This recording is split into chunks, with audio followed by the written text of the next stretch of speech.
Assalamualaikum warahmatullahi wabarakatuh. Selamat pagi anak-anak. Bagaimana kabarnya hari ini? Waalaikumsalam Baik, warahmatullahi wabarakatuh. Waalaikumsalam warahmatullahi wabarakatuh. Baik, baik Pak. Baik untuk anak-anak semua, jangan lupa semangat belajar karena masih pagi dan fresh. Untuk anak-anakku semua, Bapak ingatkan untuk selalu diusahakan sarapan pagi agar kalian dapat fokus dalam menerima pembelajaran. Nah, sebelum kita memulai pembelajaran pada pagi hari ini, marilah kita berdoa terlebih dahulu agar kita mendapatkan kelancaran materi dan juga ilmu yang bermanfaat pada pagi hari ini. Berdoa, mulai. Berdoa, selesai. Apakah ada yang tidak masuk hari ini? nihil Pak. Oh, baik, nihil ya. Baik, kalau Iya. begitu, sebelum kita memulai pembelajaran pada pertemuan kali ini, Bapak akan membahas bab selanjutnya tentang dinamika atmosfer dan dampaknya terhadap kehidupan. Untuk pertemuan pertama pada bab kali ini, kita akan mempelajari beberapa materi pokok, yakni yang pertama lapisan atmosfer, yang kedua iklim dan cuaca, yang ketiga manfaat penyelidikan lapisan atmosfer bagi kehidupan, dan yang keempat perbedaan cuaca dan iklim. Untuk anak-anak semua, Bapak harap dapat memperhatikan dan memahami materi yang akan Bapak sampaikan, dan apabila ada pertanyaan, anak-anak dapat menulis terlebih dahulu, yang nantinya kita akan kupas lebih dalam di sesi diskusi.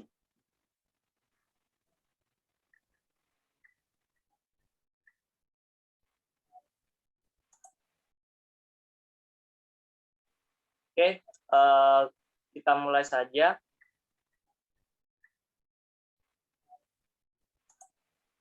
Oke, kita mulai saja. Apakah ada yang tahu apa itu atmosfer? Saya Pak. Ya, silahkan Karina. Atmosfer merupakan selimut gas yang menyelimuti beberapa planet termasuk bumi. Betul sekali Karina, terima kasih atas jawabannya. Untuk lebih jelasnya akan Bapak jelaskan. Atmosfer berasal dari bahasa Yunani, yakni atmos yang berarti up dan sferia yang berarti lapisan. Nah, jadi atmosfer adalah lapisan udara yang menyelimuti. Untuk selanjutnya, yaitu sifat-sifat atmosfer. Ada berapa sih sifat-sifat atmosfer itu? Nah, sifat atmosfer itu ada 4. Yang pertama, tidak berwarna, tidak berbau, dan tidak dapat dirasakan kecuali dalam bentuk angin. Yang kedua, dinamis dan elastis, sehingga dapat mengembang dan mengerut. Yang ketiga, transparan terhadap beberapa bentuk radiasi. Yang keempat, mempunyai berat sehingga dapat menimbulkan tekanan. Untuk lapisan atmosfer sendiri mempunyai 6 lapisan, yaitu yang pertama troposfer, yang kedua stratosfer, yang kedua mesosfer, yang keempat termosfer, yang kelima ionosfer, dan yang keenam ekosfer. Untuk lebih jelasnya, Bapak akan menjelaskan satu persatu lapisan atmosfer. Yang pertama, troposfer. Lapisan yang berada pada jarak 0 sampai dengan 12 km dari muka bumi. Di sini terjadi fenomena alam seperti adanya cuaca, aktivitas pesawat udara. Terdapat lapisan menyeimbang yang menghubungkan dengan lapisan atmosfer dalam tingkat lebih tinggi, yaitu tropospaus. Daerah ini biasanya kurang lebih dari 8 km dengan suhu minus 46 derajat Celcius, daerah beriklim sedang sebesar 11 km dengan suhu 50 derajat Celcius, kawasan khatulistiwa sekitar 16 km dengan suhu minus 50 derajat Celcius. Yang kedua, stratosfer. Jaraknya dengan lapisan permukaan bumi sekitar di atas 12 km sampai dengan 60 km dari lapisan ini terjadi perbedaan temperatur dan tekanan dan terdapat lapisan ozon yang mampu menjaga dan melindungi bumi dari bahaya radiasi sinar ultraviolet. Antara lapisan stratosfer dengan mesosfer juga terdapat lapisan pembatas, yaitu stratopause. Suhu dan ketinggian pada lapisan atmosfer ini berkisar kurang lebih 50 km di atas permukaan bumi dan memiliki suhu sebesar 5 derajat Celcius. Yang ketiga, mesosfer. Lapisan mesosfer berada pada ketinggian 60 sampai dengan 80 km di atas permukaan bumi.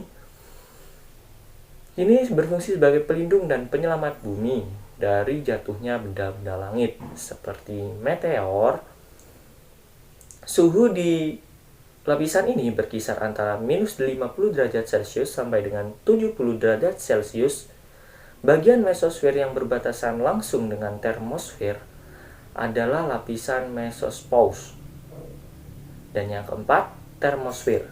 Letaknya sekitar 80 km sampai dengan 100 km dari permukaan bumi.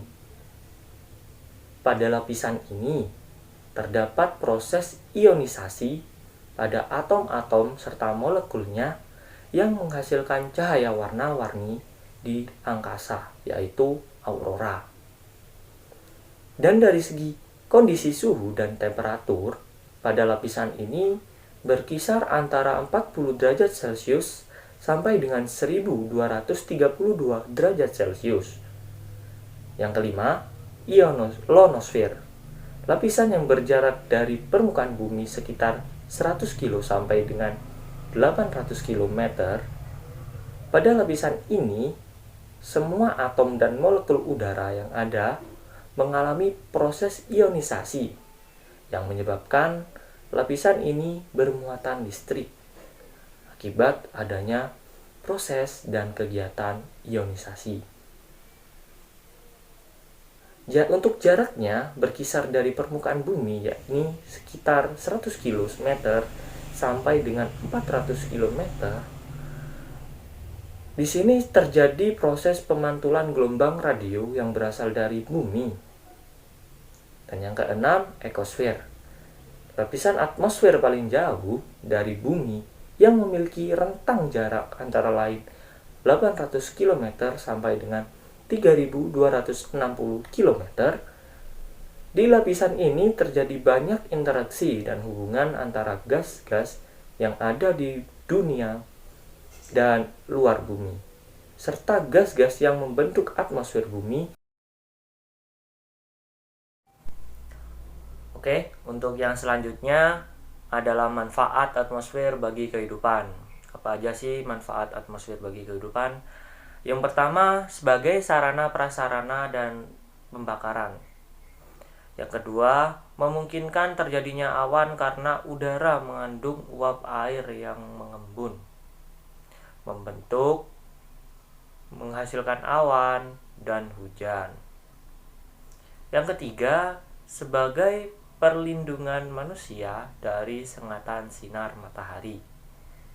Dan yang keempat, adanya udara menyebabkan suhu bumi tidak terlalu tinggi pada siang hari dan tidak terlalu rendah pada malam hari. Untuk yang kelima, lapisan udara melindungi bumi dari hujan meteor. Setelah kita memperhatikan materi tentang atmosfer, kita beranjak ke materi selanjutnya, yakni cuaca dan iklim. Apa sih yang dinamakan cuaca dan iklim? Cuaca adalah keadaan udara pada saat tertentu dan di wilayah tertentu yang sempit, relatif sempit, dan pada jangka waktu yang singkat.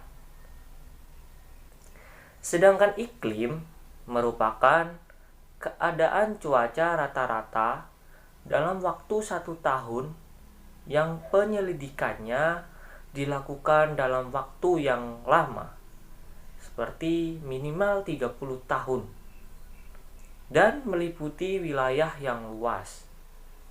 Untuk selanjutnya, unsur-unsur cuaca dan iklim.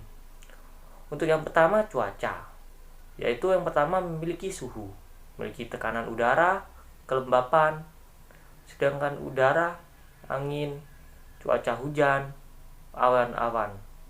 Yang kedua, iklim, memiliki suhu udara, tekanan udara, angin, kelembapan udara, dan awan. Untuk yang selanjutnya, yakni perbedaan cuaca dan iklim. Cuaca dan iklim.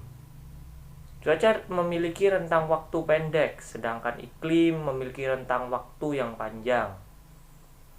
Cuaca memiliki cakupan daerah yang sempit, sedangkan iklim cakupan daerahnya lebih luas. Dan yang ketiga, cuaca dapat berubah, sedangkan iklim jarang berubah. Setelah memperhatikan materi yang sampaikan, apakah ada yang perlu ditanyakan? Saya, Pak. Diskusi. Saya ingin bertanya. Anis, Jadi lapisan atmosfer apa yang besar pengaruhnya terhadap kehidupan di muka bumi ya, Pak? pertanyaan yang bagus sekali, Anis. Baik, akan Bapak jelaskan. Lapisan atmosfer paling bawah atau paling dekat dengan permukaan bumi disebut juga troposfer. Pada lapisan troposfer, suhu udara berkurang 6,4 derajat Celcius setiap kenaikan 1000 meter atau 1 km. Pada lapisan ini berisi 3/4 massa udara merupakan daerah awan. Peristiwa cuaca seperti hujan dan angin terjadi pada lapisan ini. Temperatur minimum pada lapisan ini mencapai minus 50 derajat Celcius hingga 60 derajat Celcius. Di dalam troposfer terjadi proses terbentuknya awan. Awan yang terdapat pada lapisan ini adalah awan rendah yang tingginya antara 0 sampai 2 km. Awan tengahan yang tingginya 2 sampai 6 km dan awan tinggi yang tingginya antara 6 sampai 12 km. Jadi gitu, Anis.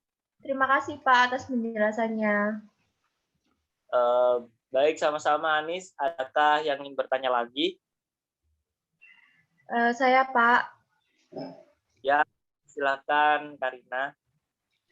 Apakah ada keterkaitan antara lapisan ionosfer bagi komunikasi, Pak? Tentu saja ada, Kar.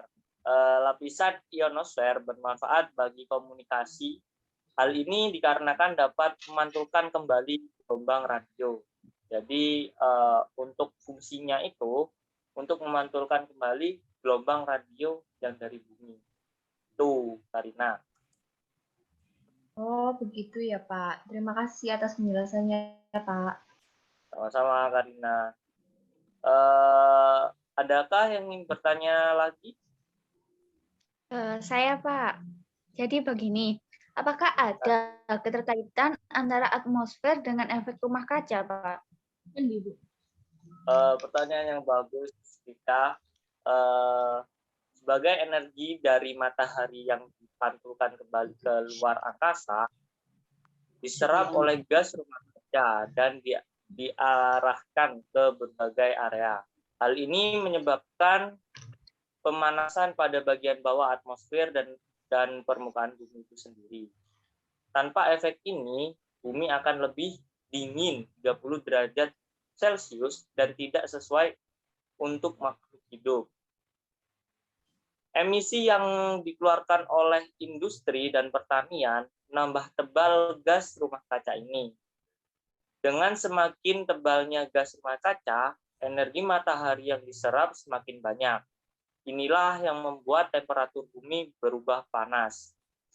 Inilah yang dapat disebut dengan perubahan iklim atau pemanasan global. Jadi itu Rika.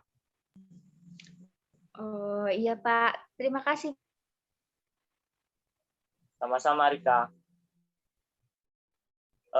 Apakah ada yang bertanya lagi? Kalau tidak ada, Bapak akhiri sesi tanya jawab pada pertemuan kali ini.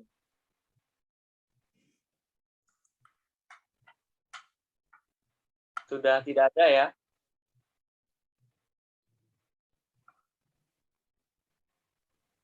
Sepertinya Baik. tidak ada Pak. Sudah Oke, jelas. baik. Nah, sudah tidak ada yang bertanya lagi, Bapak akan bertanya kepada kalian untuk memastikan kalian paham dengan materi yang Bapak sampaikan dalam bentuk kesimpulan.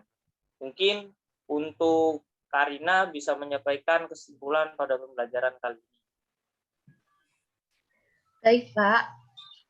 Atmosfer berasal dari bahasa Yunani, atmos yang berarti uap dan sphaira yang berarti lapisan. Jadi, atmosfer adalah lapisan udara yang menyelubungi bumi.